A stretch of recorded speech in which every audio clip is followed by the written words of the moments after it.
Salut à tous, j'espère que vous allez bien. Bienvenue sur ma chaîne Le Voyage de Noé, je suis ravie de vous retrouver.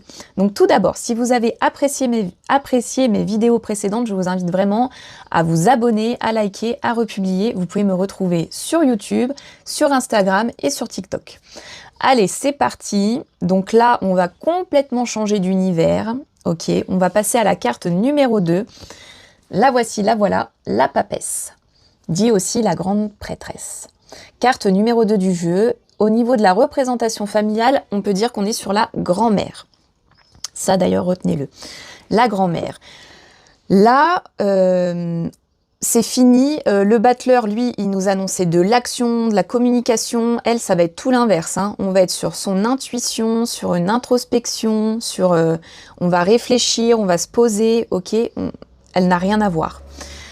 Pourquoi je vous disais la grand-mère? Parce que moi, personnellement, ma grand-mère, quand j'ai besoin d'un conseil, de me confier, voilà, j'appelle ma grand-mère.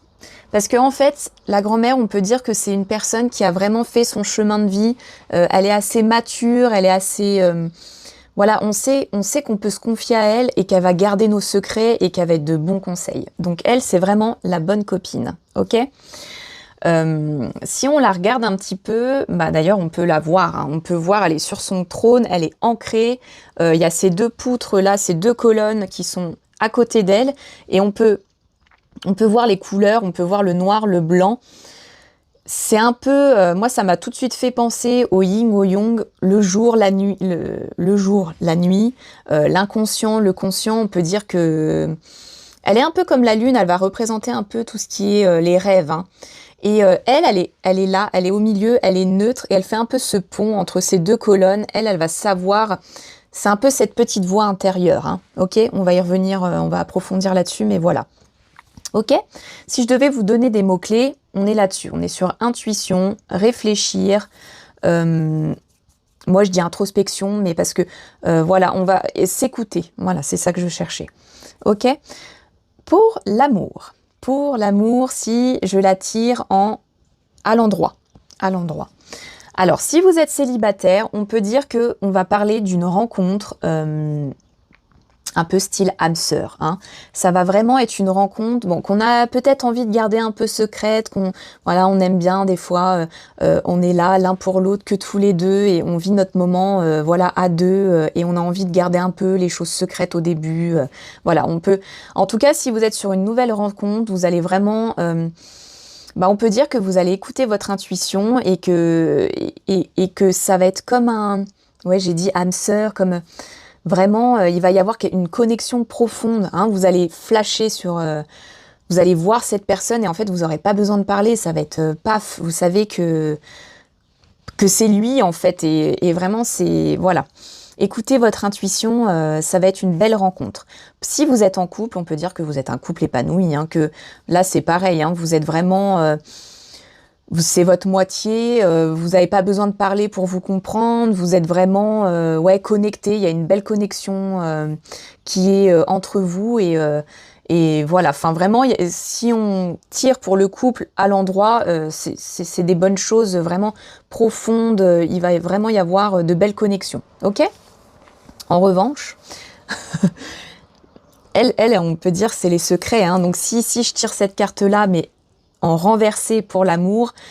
Bon, déjà, si vous devez faire une nouvelle rencontre, qu'elle soit bonne ou mauvaise, on peut dire que vous n'avez pas écouté cette petite voix. Vous savez, des fois, je vais vous expliquer un petit peu, quand on rentre quelque part, quand on rencontre quelqu'un, moi, personnellement, j'ai toujours quand même ce truc de...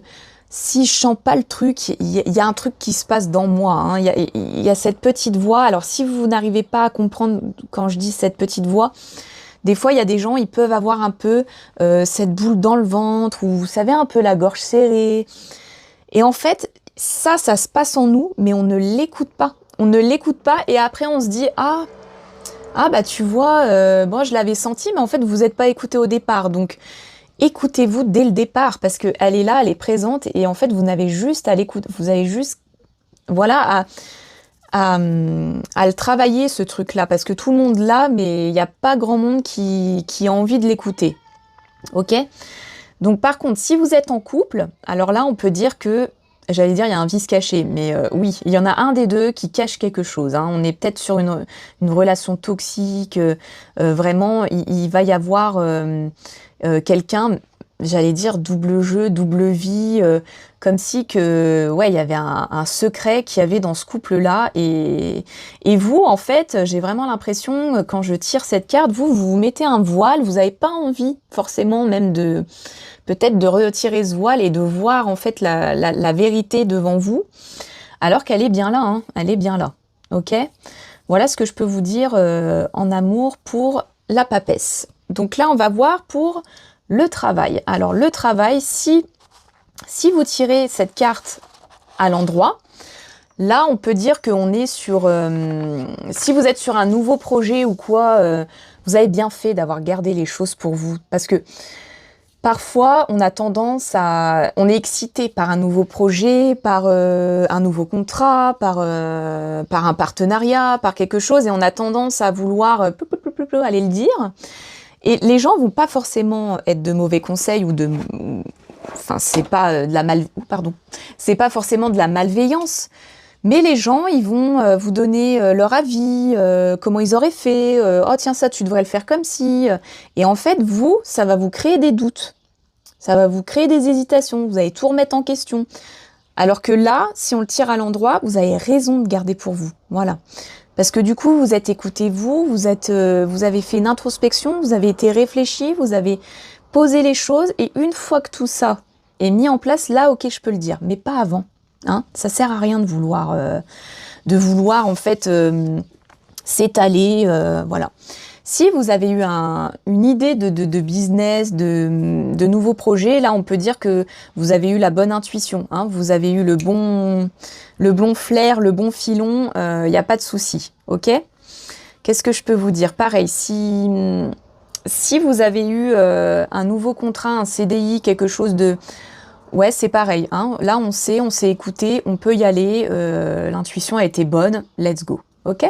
Si par contre, en revanche, je tire en renversé, bon, alors là, on peut dire que, bah, justement, vous avez peut-être trop ouvert votre bouche et que du coup, bah, les collègues, en fait, ils se sont nourris de ça et que eux, ils vont pas garder le secret, ils vont aller piailler un peu partout.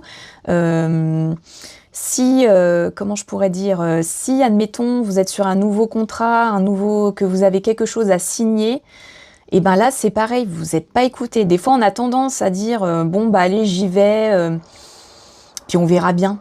Bah non, en fait, c'est que dès le départ, vous n'avez pas senti le truc, vous avez signé, et que plusieurs mois après, vous vous êtes dit, ah bah mince, j'aurais peut-être dû m'écouter, parce qu'il y a un truc qui n'allait pas, et vous n'êtes pas écouté, ok? Qu'est-ce que je pourrais dire de plus? Ouais, alors pour le collègue, faites attention, ouais, vraiment aux collègues qui pourraient vous faire pas des red flags, mais qui pourraient vraiment ne pas jouer franc jeu avec vous, hein. Ok? Bon, on a déjà fait un bon petit tour. Si vous avez des choses à rajouter, n'hésitez pas en commentaire en tout cas, hein, parce que parfois je fais les vidéos et puis je parle, mais je peux oublier des choses. Ok, on est là pour partager, s'entraider, et puis on est là pour apprendre aussi. Qu'est-ce qu'on peut retenir de la papesse? Eh ben, la papesse, c'est vraiment écouter sa petite voix intérieure, son intuition. D'ailleurs, j'aimerais vraiment... j'ai fait quelques vidéos sur l'intuition pour essayer d'apprendre, hein, comment... et je pense que je vais vraiment faire une vidéo, on va faire une bonne vidéo sur son intuition, comment l'écouter, comment... voilà. Ok, donc elle, c'est vraiment la grand-mère à qui on se confie, elle garde les secrets, elle est de bons conseils, voilà, et cette petite voix, voilà, qui nous guide à tout moment. Voilà, voilà, et ben je suis contente d'avoir fait cette vidéo avec vous. Prenez soin de vous, je vous dis à la prochaine. Et si vous avez apprécié, n'oubliez pas de vous abonner, de liker et de repartager. Je vous embrasse, prenez soin de vous, bye bye.